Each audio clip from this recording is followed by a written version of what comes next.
గత కొంతకాలంగా మీ ప్రాంతవాసి అయిన ఒక వ్యక్తి గురించి మీడియా వేదికగా చర్చలు బాగా జరుగుతున్నాయి.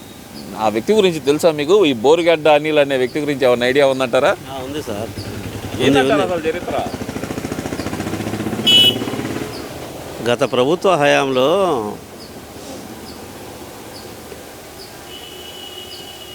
ఒక మాఫియా డాని ఎదగాలంటే బిజినెస్ సినిమా చూసారా మీరు? Business man.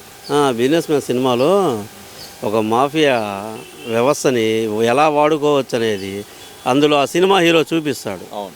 డోంగ్రీ అని ఒక ఏరియాకి వెళ్ళి అక్కడ ఉన్న క్రిమినల్స్ యాక్టివిటీస్ ఉన్న మొత్తాన్ని పోగేసి ఒక చైన్గా తయారు చేసి క్రిమినాలజీ అనేది ఎలా చేయాలో ఆ సినిమాలో పూరి జగన్నాథ్ అనే దర్శకుడు చూపించాడు. అవును. ఈ రాష్ట్రంలో గత 5 ఏళ్లలో వైసీపీ హయాంలో మినిమం వాళ్ళు సినిమాకైనా ప్రొడ్యూస్ చేశారో తెలియదు, లేదంటే సినిమాని ఆదర్శంగా తీసుకున్నారో తెలియదు. సేమ్ వాళ్ళు రాష్ట్రం మొత్తం అట్లాగే ఆచరించారు.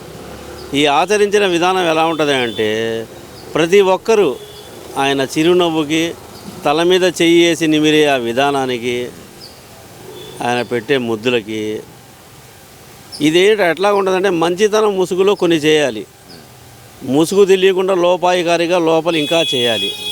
ఈ టైప్ ఆఫ్ వేలో గత 5 ఏళ్ల పరిపాలన జగన్మోహన్ రెడ్డి గారిది అలా సాగింది. ఇందులో మంచివాళ్ళు చెడ్డవాళ్ళు అయ్యారు, చెడ్డవాళ్ళు కూడా కొంతమంది పారిపోయారు. మంచివాళ్ళు చెడుదారిలో ఎలా సంపాదించదో తెలియజేసిన జగన్మోహన్ రెడ్డి గారికి ముందు హ్యాట్స్ ఆఫ్. సరే, ఇవన్నీ ఓకే అండి. మంచాళ్ళు చెడ్డాలుగా మారారా, చెడ్డాళ్ళు పారిపోయారు, ఇవన్నీ కాదు. అసలు మీ ఏరియా అబ్బాయి, మీ కళ్ళ మందలు తిరిగిన వ్యక్తి ఏందంటారు? ఉండండి, ఆయన ఒక్కరేనా అయింది? ఆయన ఒక్కరేం కాదు, ఆయన జస్ట్ ఒక పాత్రధారి. మా ఏరియాలో తిరిగిన వ్యక్తి గురించే కాదు, అలాంటి వ్యక్తుల్ని ఎంతోమంది పెంచి పోషించారు. 1,40,000 మంది వాలంటీర్లని వాళ్ళ సర్టిఫికేట్లు మొత్తం తీసుకొని ఒక వాలంటీర్గా ఉద్యోగం ఇచ్చి 5,000 రూపాయలు నెలవారీ ఇచ్చి ఇది జీతం కాదు సేవాభావం, ప్రజలకు మీరు సేవ చేయాలి అన్నాడు. సేవ చేస్తాము, మరి కుటుంబాలు ఎట్లా గడుస్తాయి? ఉదయం టిఫిన్ చేయాలి, మధ్యాహ్నం భోజనం చేయాలి, సాయంత్రం భోజనం చేయాలి, మందు అలవాటు ఉంటే సాయంత్రం తాగాలి. ఇవన్నీ సేవా గుణంతో ఎట్లా వస్తాయి? రావు కదా. పోనీ నువ్వు ఇచ్చే 5,000తో ఇవన్నీ జరుగుబాటు అవుతాయంటే అవ్వవు కదా. అలాంటప్పుడు ఏం చేయాలి? రాంగ్ ట్రాక్లోకి వెళ్ళాలి. రాంగ్ ట్రాక్లోకి వెళ్తే ఈజీ మనీ ఎలా వచ్చుద్ది? ఫర్ మంత్ ప్రతి నెల బియ్యం, పంచదార, పప్పులు ఇవన్నీ రేషన్ ద్వారా మీ వెహికల్ పెట్టి మీ ఇంటి వద్దకే సరుకులు అని మీ ఇళ్ళకాడికి వచ్చి మీ ఇంట్లో తలుపు కొట్టి మీ ఇంట్లో గిన్నెల మీద తీసుకొచ్చి కాటా వేసి బియ్యం కూట మొత్తం ఇస్తున్నాం. అలాంటప్పుడు మరి ఇది ప్రజాసేవ కిందే వచ్చుద్ది. దీనిలో ప్రజాసేవలో కొద్దిగా తన సేవ కూడా చూసుకోవాలి. ఎట్లాగా? నీ బియ్యం నేను కొంటా, నేను 5 రూపాయలకి, నేను 10 రూపాయలకి అమ్ముకుంటా, నీకు నష్టం చేయను. బియ్యం తీసుకున్నట్టు నువ్వు సంతకం పెట్టు. ఇట్లా లోపాయకారిగా తన సేవ ప్రజాసేవ రెండూ చేశారు వాలంటీర్ వ్యవస్థ.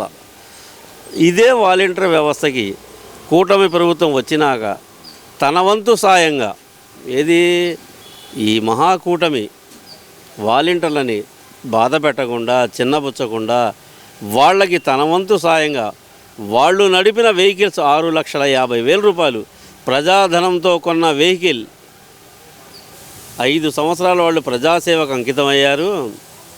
అటువంటి వారికి ఒక్కసారిగా మీ ఉద్యోగం లేదు అని వెళ్ళగొడితే బాధపడతారు, వాళ్ళ కుటుంబాలు ఇబ్బందులు పడతాయి అని ఒక మహానేత మాజీ ప్రజెంట్ ముఖ్యమంత్రి చంద్రబాబు నాయుడు గారు ఉదారమైన స్వభావంతో మీ వెహికల్స్కి కట్టవలసిన కిస్తీలు మొత్తం గవర్నమెంట్ మేము కడతాం, వెహికల్స్ ఫ్రీగా తీసుకెళ్ళండి అని ఇచ్చేశారు.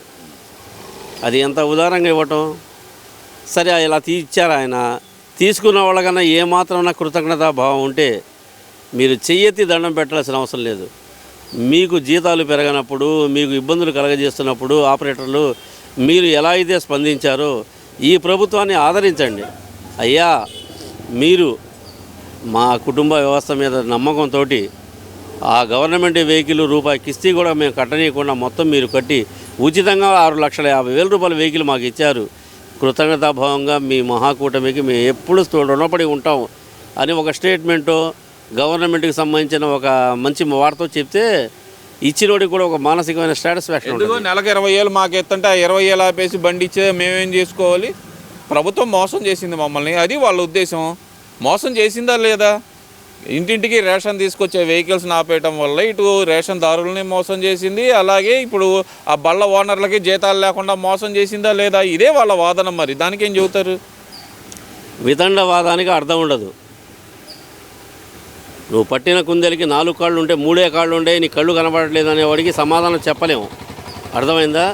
నువ్వు 20,000 రూపాయలు నువ్వు తీసుకుంటున్నావు, 18,000 రూపాయలు తీసుకుంటున్నావు అనే మాట మాట్లాడుతున్నావే కానీ నువ్వు నెలలో ఏ ఇంటి ముందు వెహికల్ ఆపి ఎంతమంది రేషన్ ఇస్తున్నావు?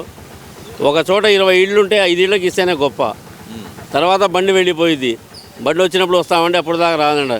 అలా రేషన్ తీసుకునే రేషన్దారులు ఎంత ఇబ్బందులు పడ్డారో రేషన్ కార్డు కలిగి ఉన్న వ్యక్తిగా నేను బాధపడ్డాను.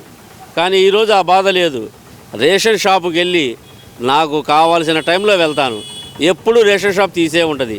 నాకు సెలవు రోజు వెళ్తాను, నాకు పని లేని రోజు వెళ్తాను, నాకు వేరే ఖాళీగా ఉన్నప్పుడు వెళ్తాను. నాకు కావాల్సిన రేషన్ నేను తెచ్చుకోగలుగుతున్నాను. ఇటువంటి వ్యవస్థ ఇంతకు ముందు నుంచి ఉంది.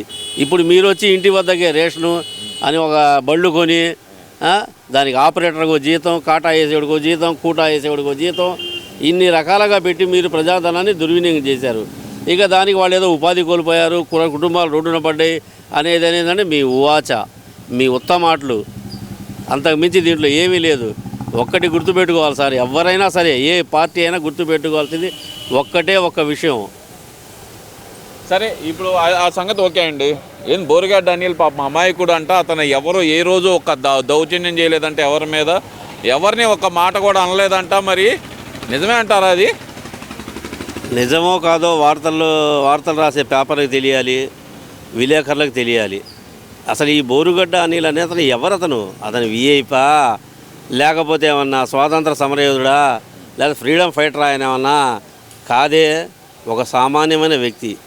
చెడు వ్యసనాలకు అలవాటు పడి ఒకరి మెప్పు కోసం ఇంకొకరిని తప్పు చూపించి నోటికి వచ్చినట్టు దూషణలు చేయటం, నోటికి వచ్చినట్టు మాట్లాడటం, నాయకుడి దృష్టిలో పడటం కోసం ఎన్ని తప్పులు చేయాలో అన్ని తప్పులు చేసి ఈరోజు నేను జైలు నుంచి బయటకు వచ్చాను, నేను రాయల్టీగా తిరుగుతున్నాను, మా నాయకుడు నన్ను కాపాడాడు అని చెప్పుకునే పరిస్థితి ఏంటంటే ఇది సిగ్గుచేటైన విషయం. నువ్వు సన్మార్గంలో నడవకపోయినా తప్పు లేదు, దుర్మార్గం మాత్రం చేయకూడదు. నీ సన్మార్గాన్ని గుర్తించి నీకేం అవార్డులే ఇవ్వరు. నీ ప్రవర్తనతోటి నీ కుటుంబం బాగుపడుద్ది, నీ బిడ్డలు బాగుపడతారు, సమాజంలో నువ్వు ఒక ఉన్నతమైన వ్యక్తికి ఎదుగుతావు. అంతేగాని తప్పులు చేసినదే వెనకేసుకొచ్చిన వ్యక్తిని గొప్పగా పొగడతావు అంటే అది ఎంతవరకు సబబో ఆ దేవుడికి తెలియాలి, ఆ నాయకుడికి తెలియాలి, ఆ కార్యకర్తకి తెలియాలి. నేను 30 సంవత్సరాలుగా తెలుగుదేశం పార్టీకి అనుబంధంగా ఉన్నా, 30 సంవత్సరాలుగా పనిచేస్తున్నా. ఈ రోజు వరకు పార్టీ నుంచి నాకు ఎటువంటి ఆహ్వానం లేదు, ఏ నాయకుడు నాకు గుర్తింపు లేదు అని నేను అలా అని చెప్పి నేను పార్టీకి దూరంగా ఉంటా. సోషల్ మీడియా ద్వారా నేను పార్టీని ఎప్పుడూ హైప్లో తీసుకుంటున్నా. పేపర్లో వచ్చే ప్రతి వార్తని దానికి ఎగ్జాంపుల్ చెప్తున్నా. నువ్వు తప్పు చెప్తే నేను నాటికి ఒప్పు చెప్తున్నాను. పార్టీ గౌరవాన్ని పెంచుతున్నా. నాకు గౌరవం లేదని చెప్పి పార్టీని దూషించట్లా, నన్ను ఎత్తుకున్నారని చెప్పి పార్టీని ఎత్తిపడవట్లేదు. సామాన్య కార్యకర్త పార్టీని నమ్ముకున్నాను. పార్టీ తల్లి లాంటిది. తల్లి లాంటి పార్టీని నమ్ముకొని ఇంట్లో తల్లిని ఎలా గౌరవిస్తామో తను నమ్ముకున్న పార్టీని అలా గౌరవించిన వాడే నిజమైన కార్యకర్త. అటువంటి కార్యకర్త. ఒకవైపు చంద్రబాబు నాయుడు గారు చాలా క్లియర్గా చెబుతున్నారు, పార్టీ కార్యకర్త అలిగిన రోజు పార్టీ మనుగడే ప్రశ్నార్థకం అవుతుంది అన్నా కూడా కొన్ని ఏరియాల్లో కార్యకర్తలను పట్టించుకొని నాయకులు తయారవుతున్నారు, వాళ్ళను ఉపేక్షించేది లేదు అంటూ చంద్రబాబు నాయుడు గారు పదే చెబుతున్నారు. అది గ్రౌండ్ లెవెల్లో అమలవుతుందంటారా? మరి గ్రౌండ్ లెవెల్లో అమలైతే ఈ విషయం, గ్రౌండ్ లెవెల్లో ఇది అమలైతే నాలాంటి కార్యకర్త ఇట్లా మీడియా ముందు మాట్లాడాడు. ఎందుకంటే నాకు ఎటువంటి ఒక పదవి అడగలేట్లేదు, ఒక లోన్లు ఇప్పిమని అడగట్లేదు, లేదు నాకు ఏదైనా న్యాయం చేయండి అని అడగట్లా. పార్టీ కార్యకర్తగా నా గుర్తింపే నేను కోరుకుంటా. ఈ విషయం చంద్రబాబు నాయుడు గారికి దృష్టికి, లోకేష్ బాబు గారి దృష్టికి, సినిమా పరంగా నేను పవన్ కళ్యాణ్ గారి ఫ్యాన్ని, పవన్ కళ్యాణ్ గారి మీద గౌరవంతో బతుకుతున్నా. జనసేన నా పార్టీ, తెలుగుదేశం నా పార్టీ, ఎక్కువ సీనియారిటీ కలిగిన పార్టీ తెలుగుదేశం. నేను ఆ తెలుగుదేశం కార్యకర్తగా ప్రతి సంవత్సరం నేను నా సభ్యత్వ కార్డు రెన్యువల్ చేసుకుంటానే ఉన్నాను. మొన్న కూడా చేయించుకున్నాను, కొత్త కార్డు పొంది ఉన్నాను. నన్ను గమనించి కనీసం ఈ ప్రజల్లో ఉన్న బాధని ఇలా సోషల్ మీడియా ద్వారా వ్యక్తీకరించడానికి నాకు అవకాశం ఇచ్చిన ఆంధ్ర వాయిస్ యూట్యూబ్ ఛానల్ వారికి నమస్కారాలు తెలియజేస్తూ, ఇంకొక చిన్న విషయం సార్, మీరు ప్రజా సంక్షేమం కోసం ఈ ప్రభుత్వం ఎన్ని వందల కోట్లు ఖర్చు పెడుతుందో పంచాయతీరాజ్ శాఖలో ఈరోజు ఎటువంటి మార్పులు జరుగుతున్నాయో రాష్ట్ర వ్యాప్తంగా జిల్లా వ్యాప్తంగా గుంటూరు టౌన్లో జాబ్ మేళా అంటారు తెలుసా మీకు? ఉద్యోగ కల్పనకి జాబ్ మేళా అంటారు. అట్లాగా రోడ్ల మేళా 1 టౌన్ కానీ 2 టౌన్ కానీ నసీర్ అహ్మద్ గారు కానీ ఎటు వారి నాయకత్వంలో ప్రతి డివిజన్లో రోడ్లు ఎట్లా అభివృద్ధి జరుగుతుందో వీటికి ఎన్ని వందల కోట్లు ఖర్చు పెడుతున్నారో అవన్నీ పేపర్ వార్తగా ప్రతి ఒక్కరు తెలియజేస్తారు. చివరిగా ఒక మాట సార్, టిట్కో ఇళ్ళు లబ్ధిదారులు చంద్రబాబు నాయుడు గారి చేతుల మీదుగా టిట్కో ఇళ్ళు సాధించిన టిట్కో ఇళ్ళు ఆ కాగితాలు తాకట్టు పెట్టుకొని గత ప్రభుత్వం టిట్కో లబ్ధిదారులకి నాశనం చేశారు. ఒక్కసారి ఆలోచన చేసి ఆ టిట్కో లబ్ధిదారులు కట్టవలసిన లోన్లు గవర్నమెంట్ మేము కడతామని చెప్పి ఒప్పుకున్నారు. దయచేసి ఆ విషయంలో ఒక్కసారి పరిశీలించి టిట్కో లబ్ధిదారులకి బ్యాంకు లోను కాగితాలు వారి బ్యాంకుల నుంచి విడిపించి వారికి ఇచ్చి వారికి మనోధైర్యం కలిగించమని ఈ మహాకూటమి నేతలకి నాయకులకి అందరికీ ఒక తెలుగుదేశం పార్టీ కార్యకర్తగా నేను చేసుకుంటున్న విజ్ఞాపన.